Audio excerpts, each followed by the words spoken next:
पाकिज़ा, ये आप क्या कर रही हैं?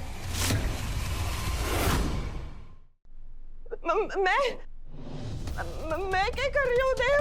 तुम्हारे पे चिल्लाकर भाभी सा की तरह बेहोश करना चाह रहे है ना?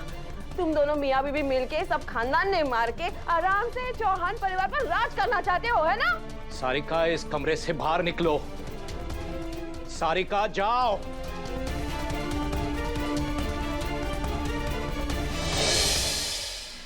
बित्ते भर की नौकरानी और गज भर की जबान।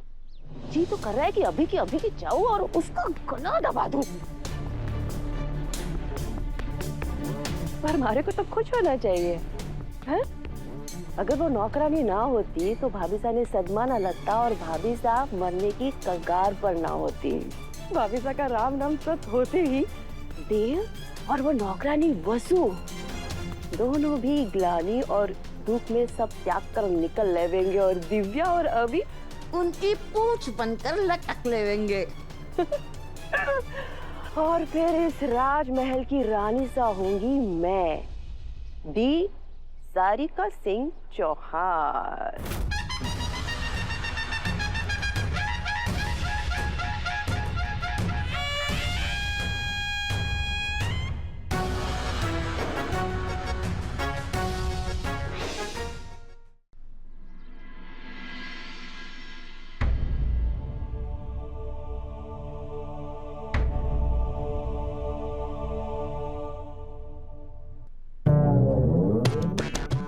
इतनी शांति हमारे को परेशान कर रही है। वैसे देव ने इतनी खरी खोटी सुनाई, उसके बाद भी भाभी साहब तक जिंदा कैसे बची है? हाँ, अब राम जैसा छोरा अपने माँ को छोड़ के नौकरानी की साइड ले लेगा तो फिर कोई भी माँ जीते जी मर ही जाएगी ना। भाभी साहब कहीं परलोक तो ना सिधार गई? देखो तो सही, उनकी सांसें अभी भी चल रही है कि ना? भाभी साहब, भगवान जी ने आपके साथ बहुत अन्याय किया। आपकी ममता में क्या कमी रह गई भाभी साहब?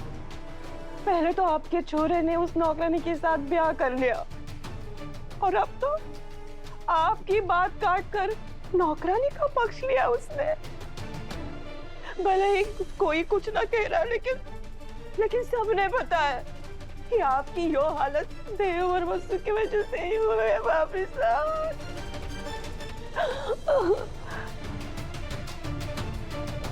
भाभी साहब कुछ कह क्यों ना रही है? भाभी साहब कुछ तो बोलिए भाभी साहब। देखिए ना, चिंता के कारण मैंने सवेरे से एक चम्मच पानी तक ना पिया है। भाभी साहब गला सूख रहा है हमारा। आपको हमारी बात सुनाई तो दे रही है ना भाभी साहब?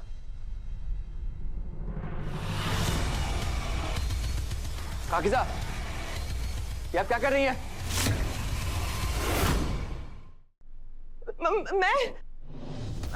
मैं क्या कर रही हूँ देव? तुम्हारे पे चिल्लाकर भाभी साहब की तरह बेहोश करना चाह रहे है ना? तुम दोनों मियाँ बीबी मिलके सब खानदान ने मार के आराम से चौहान परिवार पर राज करना चाहते हो, है ना? सारिका, इस कमरे से बाहर निकलो। सारिका, जाओ।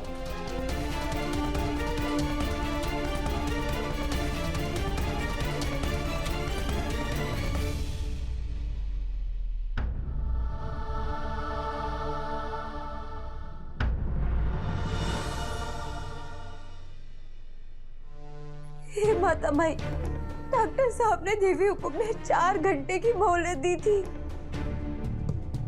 ठीक कर दीजिए उन्हें।